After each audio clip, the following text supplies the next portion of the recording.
Okay, boys and girls, welcome back. Welcome back to Uncle Pete's Wall Street. I'm Uncle Pete. In today's video, before I get to the main topic, which is the power of compounding interest and the rule of 72, I just want to do a little quick recap of the first two videos. All right. And by the way, the beginning videos in this series, this beginner series on investing in the stock market, I'm going to be labeling these video one, video two, video three, so that you can watch them in succession because they go from one topic to another. And I'm trying to take you step by step in understanding how to invest in the stock market. All right. So the first couple of videos I was talking about inflation. Okay, and I asked you young people two questions. Number one, are you planning on living a long life? Of course you are. Who isn't? And number two, if you're planning on living a long life, what are you doing to stay ahead of inflation? And if you say, Uncle Pete, I don't know what you're talking about. What do you mean? What am I doing to stay ahead of inflation? Well, go watch those two videos. But if you didn't, look at these two graphs. On the right side is the decline of the US dollar from 1900 to 2000, the decline of the purchasing power of the US dollar in the 20th century. And we're in 2025 now. So you can imagine this graph, especially after the last 4 years, 2020 to 2024, when inflation kicked up considerably. This graph on the right, the purchasing power of the US dollar is looking even worse. Okay. So if you don't have a plan to stay ahead of inflation, you need to get one. And that's one of the reasons, one of the main reasons why I started this channel is because as I mentioned in the first two videos, I saw at 6 or 7 o'clock in the morning at a local convenience store, no less than five senior citizens, either in their mid to late 70s, and I think one was in her 80s, working like dogs at 6 or 7 o'clock in the morning in a convenience store. And I had to think, what happened to these people? How did they end up that way? Because you can't tell me they all want to do that in their 70s and 80s. Something happened to them. And that something was they either failed to plan or maybe they had some financial setback. But if you start early, even if you have some kind of major financial setback later on in life, you're still going to be okay if you start early enough. And that's really the focus of this series. I want to get you young people to think about this stuff because you are planning on living a long life, right? Well, then you have to make a plan because on this right side of the graph, you have what the government has done to your money. And I'll explain later how. And on the left side of this graph, you have what the stock market can do for your money and has done for people's money. This graph, this is the stock market as represented by the Standard and Poor's 500 index, which is nothing more than a basket of 500 large publicly traded companies that make up this index. So it's a representation of the overall stock market, what the stock market has done over the years. And this graph is from 1982 to 2024.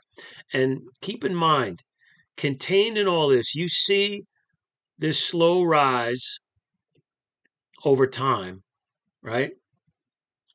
But contained in all this are all the things that hurt the market in the short term for a short period of time, right? We had high inflation in the early 80s. The market recovered and rose, right? Then you could see towards the latter half of the 1990s when the internet came into being. Look at that rise. And then in March of 2000, because of the bubble in internet companies, in March of 2000, that bubble burst and the market traded off considerably, but it recovered. And then in 2001, you had the terrorist attacks. The market got hurt badly, but recovered. And then in the early part of The 2000s, you had the accounting scandals that hurt the market. The market recovered. Then you had the subprime mortgage debacle. That really hurt. That really hurt. You look this portion of the graph right here. That really hurt the stock market badly, but it recovered, right? And then uh, you had COVID, right? And the market recovered. Okay. So on the right side, you have a representation of what government has done to your money. And on the left side, you have what the stock market has done for your money. So take a look at these two graphs because they're mirror images of one another. And I have to ask you, when you look at these two graphs, where do you trust your money? With government or with the stock market? With investments, with companies that make things that people want. All right. So now you know about inflation and the destructive power of what can happen to your money. And believe me, in 1900, they had $5 bills. But a $5 bill in 1900 bought a hell of a lot more than what a $5 bill buys in 2025. A hell of a lot more. All right. So now that you know, you have a graphical image, a representation of what inflation has done to your money. And now you see a fact, the evidence on the left side in this graph of the S&P 500 of what the stock market can do to stay ahead of the destructive power of government on your money. You have to have some kind of vehicle, some kind of investment. You have to do something to stay ahead of inflation so that you don't end up working in a convenience store at 6 o'clock in the morning when you're in your 70s. All right, so stay tuned. I'm going to get into today's topic. Okay, so why does government do this to your money? Why do they destroy your money? Because politicians like to spend money because it's not their money.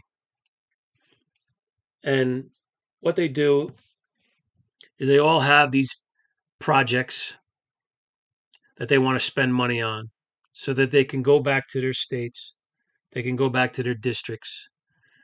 They could say to their voters, look at all this pork I brought back to you. They won't use the word pork because that's a dirty word in politics.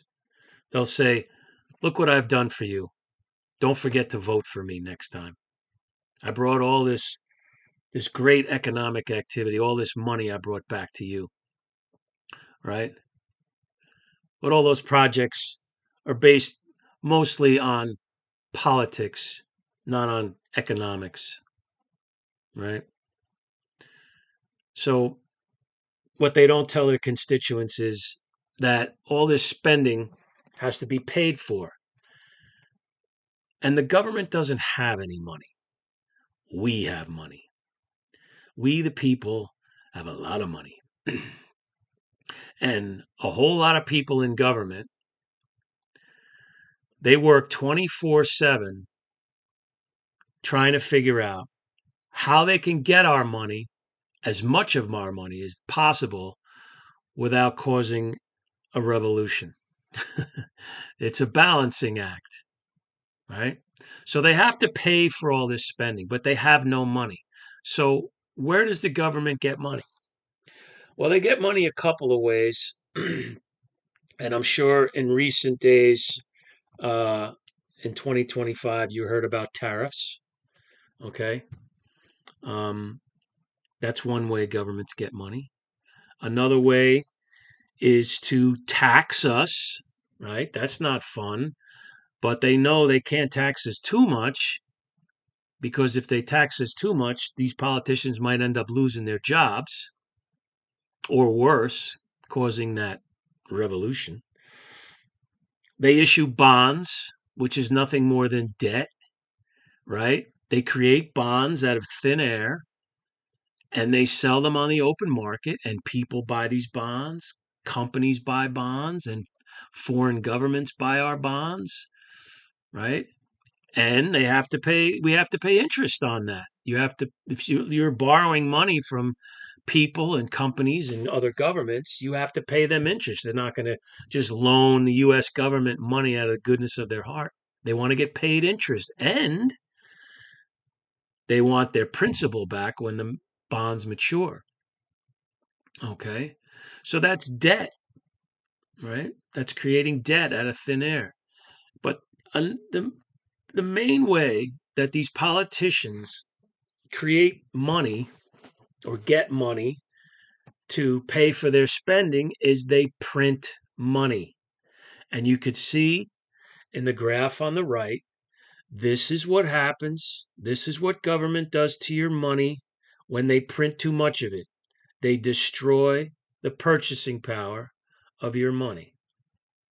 Okay? So, um, so you have to have some kind of vehicle, some kind of investment to stay ahead of the destruction that's being done to your money, because you don't want to end up in a situation where you're too old now, you don't have enough time left for an investment vehicle to work its magic, like on the left side here, this S&P 500, for example. You don't have much enough time left in your life when you're in your 60s, 70s, or 80s to make up for this destruction that's been done to your money. So money gets tight, right? All right, so stay tuned. I'm going to get into the topic of today's topic, which is compounding interest and the rule of 72. Okay, let's have a little fun. What I'm going to do now is just going to illustrate the power of compounding interest. Now, this is just an illustration. Understand, this has never happened in real life, okay? I forget who showed me this many, many years ago. I thought it was pretty funny. So let's pretend someone came up to you and said, I will give you have a choice. Here we are in January 2025.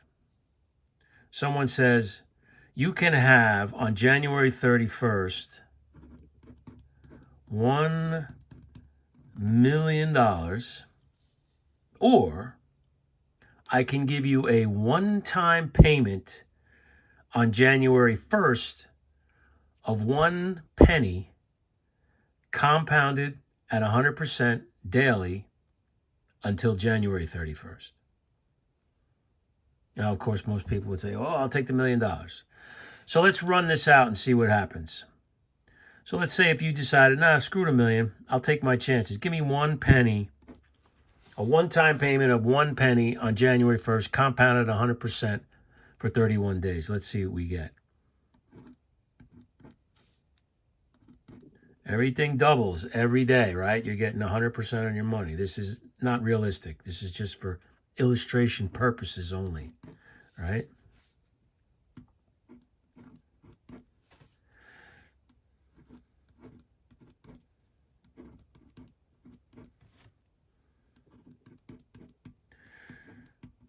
So by January 8th, your 1 penny has grown to $1.28, right?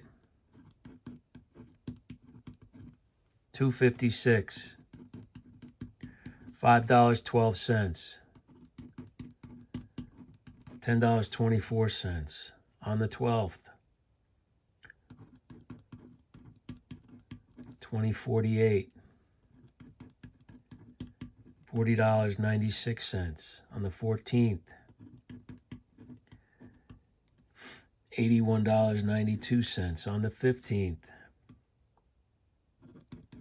$163.84.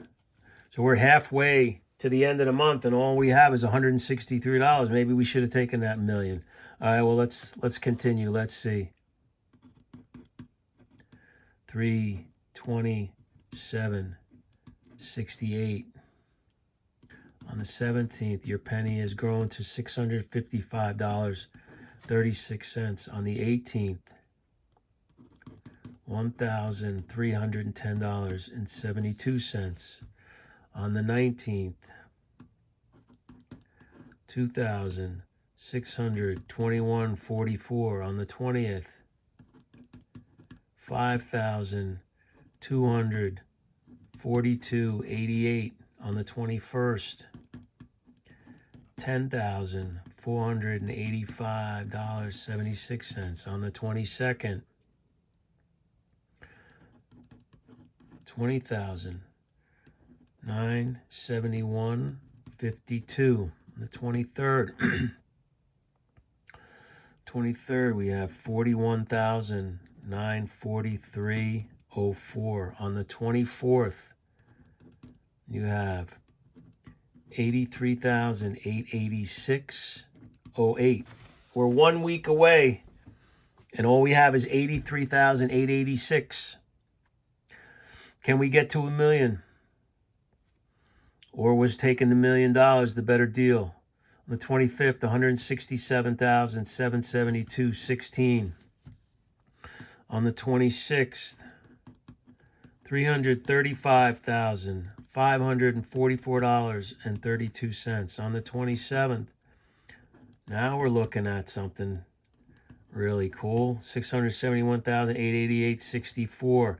On the 28th, $1,342,177.20. On the 29th, $2,684,354.40. On the 30th, $5,368,708.80. And on the 31st, $10,737,417.31. That is just an illustration of the power of compounding interest. Now, like I said, no bank, no company, no financial services company is ever going to give you 100% on your money compounded daily. It's never happened. This is just an illustration to get you thinking about the power of compounding interest. Okay? And now we'll get into some more realistic demonstrations and evidence of the power of compounding interest. So stick around. Okay. We're going to talk about the Rule of 72. Okay. And a lot of you people out there, some of you smart people out there will say, hey, Uncle P, what about the Rule of 70? What about the Rule of 69.3? Well, I'm trying to keep this, shut that off. I'm trying to keep this simple and basic for the newbie people out there. The people who haven't invested before, who know they have to invest, they don't know what to do, right? They don't know why they have to invest, but they get this feeling that, you know what, I really need to invest, but I don't know what to do. So let's talk about the Rule of 72, all right? Rule, and I have to get a new one of these things, these whiteboards, because this one is noisy. Rule of 72. What does the Rule of 72 say? It says you take 72, you divide it by the interest rate of your investment or the return that you're getting on your investment. Let's say the yearly return. And that equals the number of years to double your money. Okay? Number of years to double your money. So, for instance, let's say your investment, right, is earning 12% a year on average, right? And when you do an investment, when you invest in a mutual fund, right, or an ETF, an exchange traded fund, and don't worry, I'm going to explain what all these are in future videos, all right? Let's just stick with this. We're going to learn one concept at a time in these videos, all right? So 72 divided by a 12% yearly return, that means it'll take 6 years to double your money. So if an investment that averages a 12% return per year, and let's say you invested $1,000 into that investment, in 6 years, you'll have 2,000, right? Doesn't sound like a lot of money, but trust me. Let's say 10%. Obviously, it's going to take 7.2 years for your money to double, right? 8%, right? What is 8%? What is it, like 9 years? 9 years, right? For your money to double. 72 divided by 6%. It's going to take 12 years for your money to double. Okay, so in the previous video, where I went over different scenarios of investing, right? So,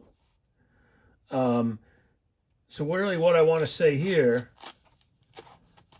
is just to give you an idea of how long it takes for your money to double at different rates of return. Okay? The other thing I wanted to talk about, okay, is dollar cost averaging.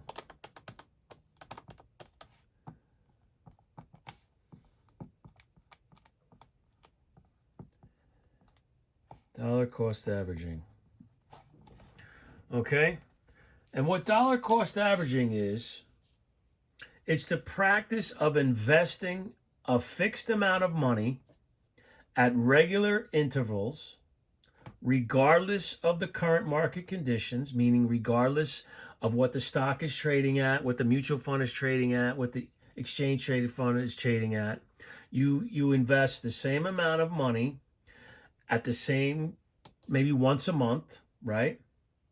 And over time, this consistent approach helps to limit the effects of the markets up and down and reduces the average price you pay for an asset to improve your portfolio's potential for long-term growth. So let's say you, every month on the first of the month, you invest $200, right, in a mutual fund.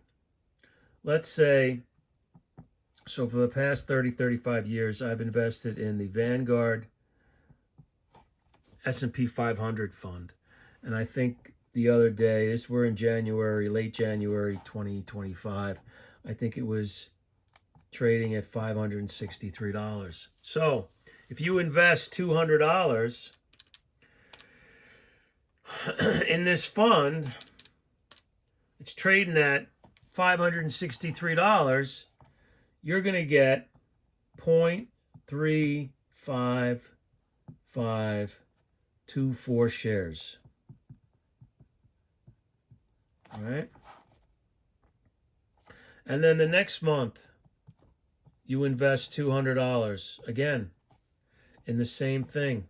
And let's say it's trading at $550. Right? So 200 divided by 550 is you're going to get 0.363363 shares. And then the following month, another $200 of VFIAX, and let's say it's $575. 200 divided by 575, you're going to receive 0.34782 shares. All right? Now, over many months and many years, this investment is going to go, this mutual fund is going to go like this. Right? You're going to have ups and downs. Right? Ups and downs. But over time, as I showed you in the S&P 500 in the previous two videos, over time, these investments grow, right? So some months you're going to be buying at a high price. Some months you're going to be buying at a low price. High price, low price, high price. And over time, what you're going to do, and keep in mind, every 3 months, every quarter, right? Because let's say if you invest in this, there's 500 companies in this index. And when you buy an index fund, you don't have to buy all 500 companies separately. You buy the fund, and the fund invests in all 500 companies. So you get all 500 companies, right, for one price. You don't have to go in the market and buy all 500 companies. That'd be crazy, right? Even with today brokers, they don't charge a commission, right?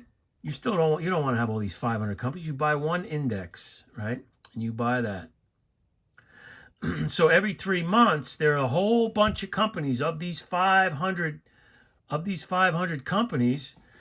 A whole bunch of them pay a dividend. Oh, we like dividends, don't we? Pay a dividend. Let's say you don't have many shares of this company. Let's say you have one share. After a couple of months of investing your $200, you got one share of VFIAX.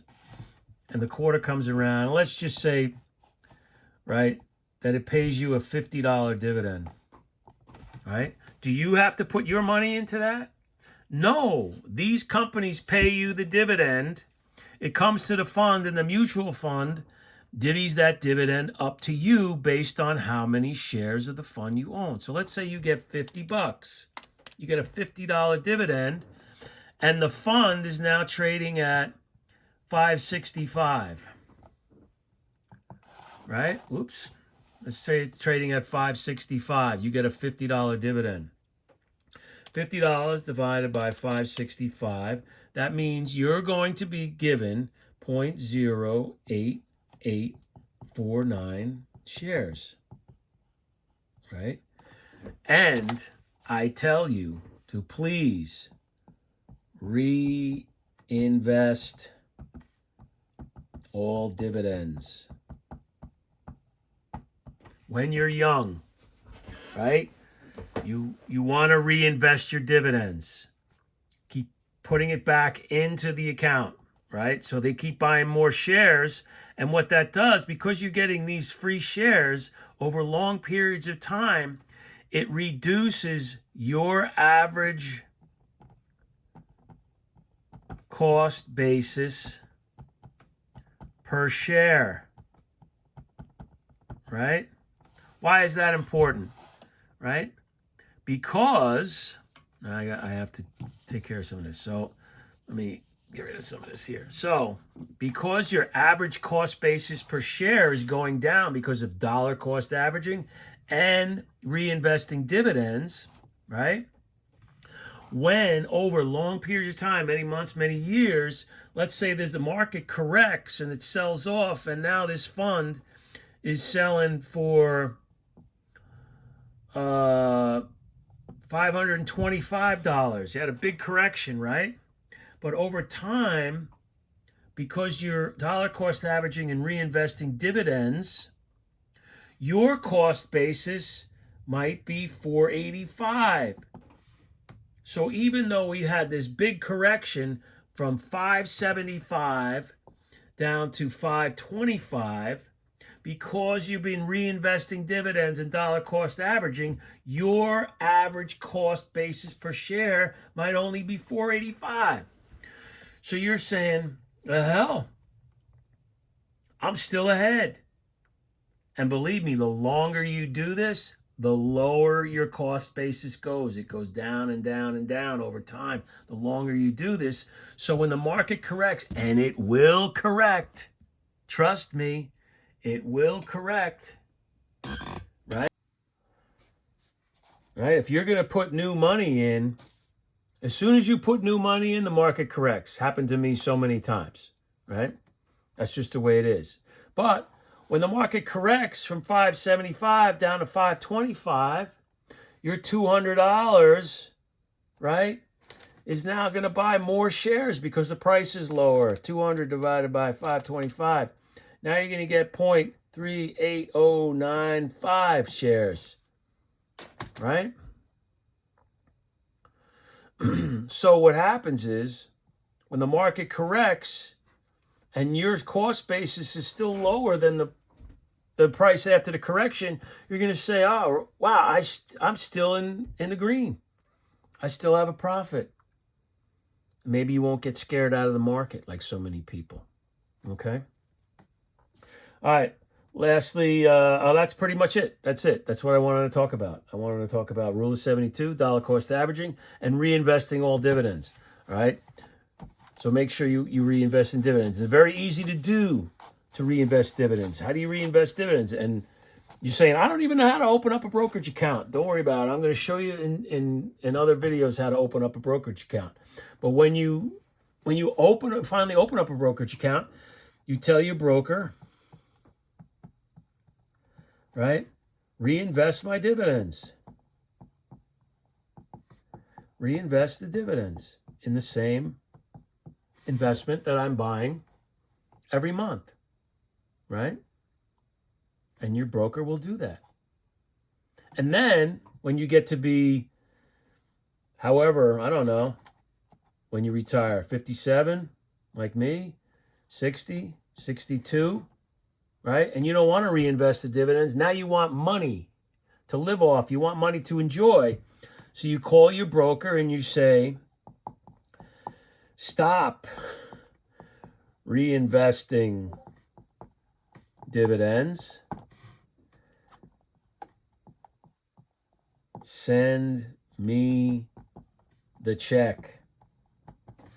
So now, all those years you were buying, every month you were buying 0.39570 shares.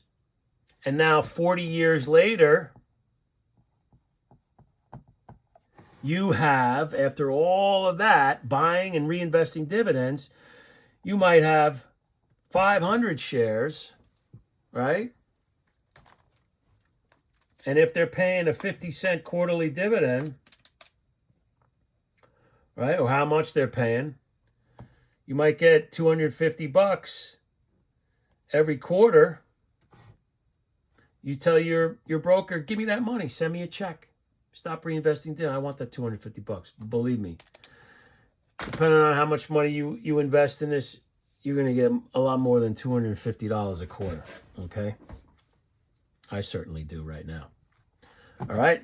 So, let's move on to the next topic. Okay. Now that we've gotten the rule of 72 out of the way, we've gotten dollar cost averaging, cost basis, dividend reinvestment, right? And we did that little stupid exercise of $1 million versus 1 penny compounded 100% daily, 100% interest daily. Let's get into some real live investments. So, for the longest time, I've invested most of my money in an index fund, particularly this one here, the Vanguard 500 Index Fund, ticker symbol VFIAX. Okay. Now, why did I invest in this fund? Well, you have a choice. You can invest in an index fund. When it comes to mutual funds, you can invest in an index fund or you can invest in a managed fund. Now, the difference, an index fund like this, Vanguard S&P 500 Index Fund, just invests in whatever companies make up the Standard & Poor's 500 index. Okay? Whereas a managed fund, an actively managed fund, they have to decide what companies they want to invest in. Okay? So how do you do that? How do you, an actively managed fund, you have to hire a bunch of equity analysts, stock analysts. And what these people do is they analyze companies in certain people, certain equity analysts have a certain sector. Some will do information technology, another will do retail, another will do energy, right? And they become so-called experts in their different areas of expertise, so to speak. And what they do is they analyze companies. They get on a plane, they go visit managers, they go look at the plants, they look at the competition of the funds, and then they decide. They look at the financial statements of all these companies, and it's a lot of work, right? And it costs a lot of money to pay these people to do that. And they go to the mutual fund manager and they say, "Hey, I think you should invest in this company." Or if they already hold the company, they might say, "I think we should sell this company." All right. And you have to pay those people. Okay. And I'm going to show you the difference in expenses based on a fund like an index fund where there's no actively managed uh, fund here. There's nothing actively managed. So you could see this net expense ratio of 0.04%. So when you invest your money, right? Obviously, they have some expenses to run a fund, right? You have administrative staff, you have the main manager, um, right? You need people to run the fund as far as paying out money to investors, reinvesting new money, doing all the administrative work. You have some expenses, right? So, but look at 0.04 expense ratio. So very little of your invested money goes towards the actual fund. Most of the money you invest in an index fund like this goes to you, goes to your investment. Now let's look at the difference in an actively managed fund. This is the Harbor Capital Appreciation Fund. This is an actively managed fund where they have equity analysts looking at different companies and deciding which ones to invest in or not invest in. And you could see the management fee is 0.60%. Actually, for this, it's a little more. I think the actual operating expenses is 0.72. So you have 0.72 for an actively managed fund, right? Versus 0.04. So the actively managed fund, like Harbor, they have to get much better returns, right, in order to beat the returns of a fund that has a very low expense ratio. Okay? So let's look at those returns, right? And then when you invest, and I told you I'm going to get into what an ETF is. You can see over here, VOO. This is the Vanguard Standard & Poor's 500 Index ETF, Exchange Traded Fund. The VTI is the total market fund. So this Vanguard 500 index is 500 companies they invest in. And all you do is you buy the fund, you buy one investment and you get all 500 companies. The ETF, the VOO, same thing, but it's a little different. This trades all day long. The Vanguard S&P 500 Index Mutual Fund just trades at the end of the day, and I'll get into all of the details of that in another video. Okay, where the VTI is the Vanguard Total Stock Market. This invests in over 3,000 companies. Okay, this is also an exchange traded fund. But when you're first starting out, the thing to do is to get your money started in something. You could always make changes, okay? But you want to get your money working, okay? So the one thing I wanted to point out on this is the difference between an index fund expense ratio versus an actively managed fund expense ratio. Okay, let's look at some returns. Okay. So here we got the Vanguard Index 500, the 1 year return, 27%. 3 years average annual, these are average annual returns, 13.12%. 5 year average annual, 14.86. 10 year, 13.52. 15 year, 14.28. Okay. Now, a lot of actively managed growth mutual funds, they really try and beat these numbers. But the one thing they have going against them is all that higher expense ratio. They have to do much better than these returns simply because they have a higher expense ratio versus this, which is 0.04%. Okay. So let's look here. This fund was created in November of 2000, so about 24 years. And since its inception, its annual return, average annual return is 8.29%. Now, if you remember the rule of 72, 8.29% return, 72 divided by 8.29 means that your your money will double every 8.6 years. Okay, so let's put some numbers into a investment calculator.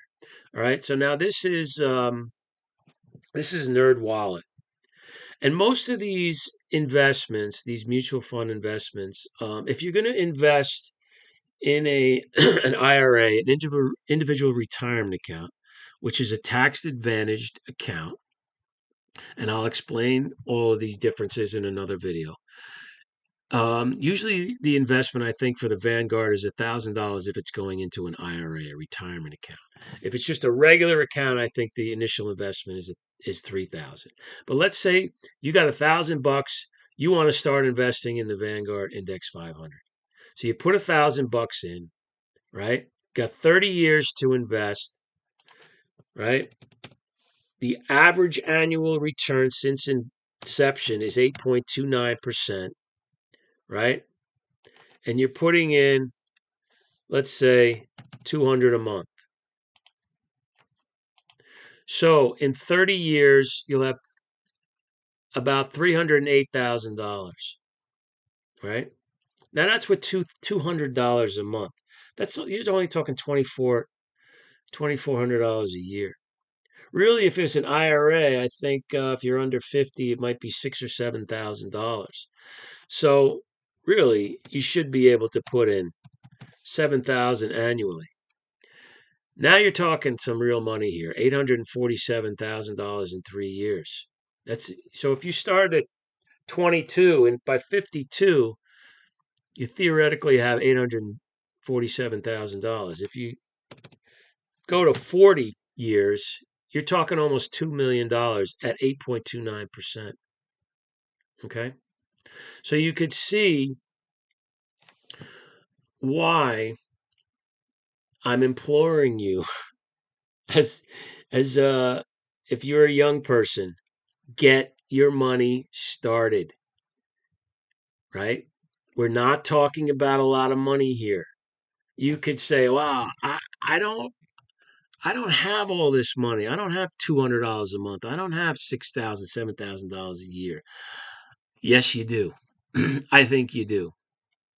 If you have a halfway decent job, you have to ask yourself, do you want to give up the possibility of having $2 million at age 62 because you want 7 different streaming services? You want Hulu, you want Peacock, you want Paramount, you want Prime, you want the NFL Sunday ticket, or you want to go to Starbucks every morning and spend $5 to $10 on coffee.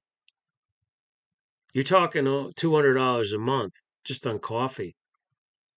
Go to the supermarket, buy your coffee, and make it at home, right?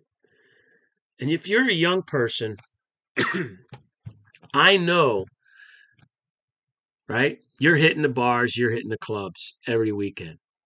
And when I was in my 20s, for for for people in back then, the weekend started on a Thursday night, whether we had classes on Friday all day or not. Our weekend started on Thursday night. So we blew a lot of money. So what if instead of going out to the clubs and blowing $100, $200 every weekend, maybe you just did it every 2 weekends, right? And knowing that back in the day, and at least in the clubs in the city, New York City, they were open till, I don't know, 3 o'clock in the morning, 2 o'clock in the morning. And we would party till 2 o'clock in the morning and get 3 hours sleep and go to work the next day without batting an eye. Right. So I know you as a young person, you can work more than you're working. When I was younger, when I first started investing, 1989, 1990, there was no internet. There was no gig economy. There was no smartphones. There was no DoorDash. There was no Uber. There was no Lyft. There was no Grubhub. There was no Uber Eats. There was none of that. If you wanted a part-time job to fund your retirement plan, you had to apply to a job somewhere and you had to be at that job when that boss said so. They set your schedule.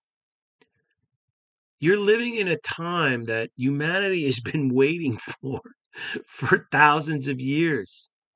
You could talk to someone on the other side of the planet in real time. You can get a job based solely on, well, I have a decent car and I have a good driving record, right? There's no one sitting there deciding whether you're a nice person or not. You can take part in the gig economy and find the money to get yourself $2 million when you retire.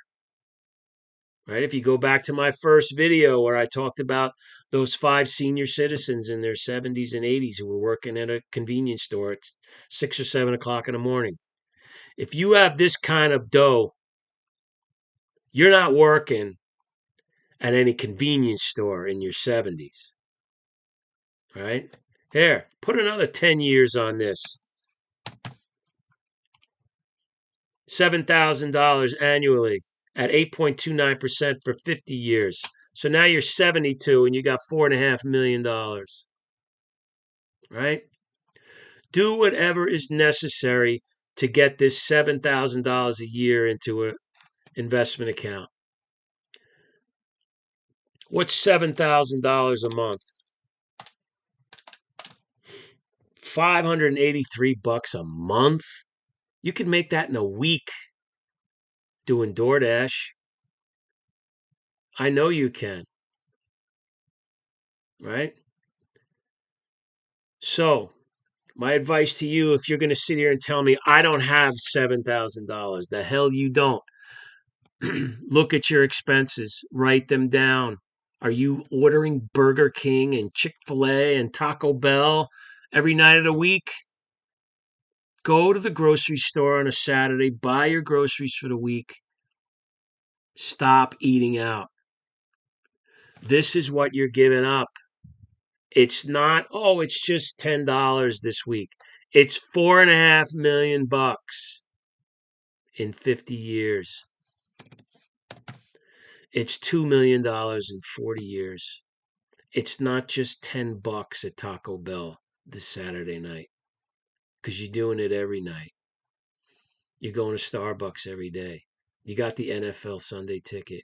You got Hulu. You got Prime. You got Paramount. You got Peacock. Right? You're going to Starbucks every morning. And you're not working as hard as you need to be. Find a way. Go work 2 nights a week doing DoorDash or Uber Eats or Grubhub, right? Who cares? This is what is waiting for you. You could either have this or you can have a job working in a convenience store in your 70s at 7 o'clock in the morning, right? Okay. So I hope I inspired you by all these numbers to really think about what you're doing. And I know you're probably saying, I don't know how to do any of this. I don't know how to open up an investment account. Those videos are coming. I'm taking this one step at a time. All right. I'm going to number these videos so that you can look at the description and say, okay, this is the first video I got to watch. I don't know anything about the stock market. I don't know anything about Wall Street. It scares me. It confuses me. All that stuff. Right. I'm here to tell you that most of 99% of all the crap you hear on the internet and on cable TV is completely unnecessary. Investing is so simple. All that stuff is made for clicks and to get viewers and to sell Wall Street magazines and newspapers and to sound smart, and all those people just using all this Wall Street jargon to sound like they're the smartest guy in the room. It's all BS. It's all nonsense. It's simple, and I really think, from what I've seen with my own eyes, there's a whole lot of people out there who are not invested in the market, and it's probably because they're scared and they just don't understand it, and they've tried maybe in the past to watch a few hours of CNBC or Fox Business, and they just don't know what the hell these people are talking about. And I'm here to tell you, you don't need to know anything about what they're talking about. That minute by minute, second by second analysis of the stock market and the economy is total BS. You put your investment vehicle in play, you be consistent by putting the same amount of money every month into it, and you forget about it.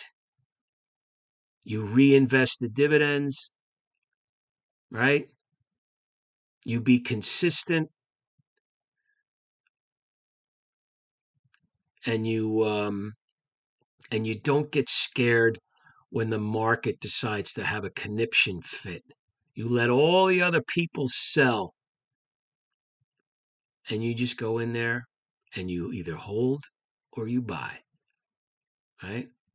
One of my mentors on Wall Street was a guy named Louis Rookheiser.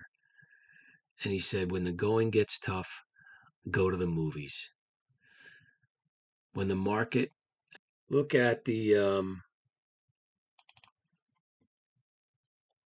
S&P 500 index over the years. Do you see these blips where it goes down, goes up? When I started investing down here, the S&P 500 index was about $395. $395. Now, as of today anyway, it's over 6,100. And that takes into account all the wars, 9/11, dot com bubble bursting, right?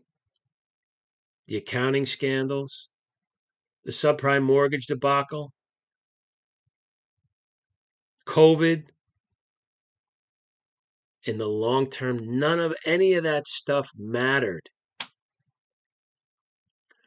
All right. So this is what's waiting for you if you do the right thing. So keep watching the videos. I'm going to slowly get into exactly how to open up a brokerage account.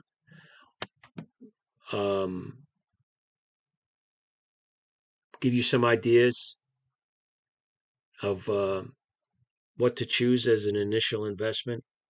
And then in future videos, I'm going to show you how to do your own reading, what I think is important reading for you. And I think you're really going to like it, and you're really going to make this a big part of your life. You're an adult. You have to take care of your finances. It's part of being an adult. Because if you don't take care of your finances, this is what you're giving up. All right. You have to start getting smart with your spending.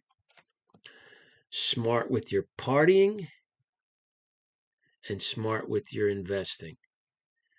This channel is going to be devoted to getting you to get your money to work harder than you do, so that when you've had enough of your job in your later years, you can say goodbye. All right. I was forcibly retired at 57 years old.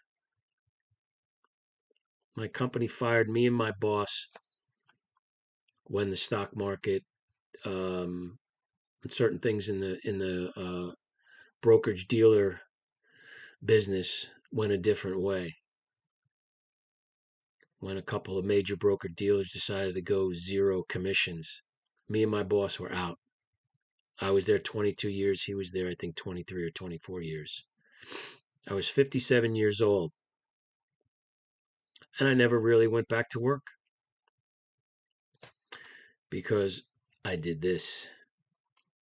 I did this consistently, year after year after year after year, no matter what the stock market did. My money was working. All right. And you can do this too. It's not complicated. All right. This has been a long video. I hope you got a lot out of it. So if you did, hit the like, subscribe, hit the notification bell so you know when my next video is coming out. And I'll see you in the next video. This is Uncle Pete, and you've been watching Uncle Pete's Wall Street.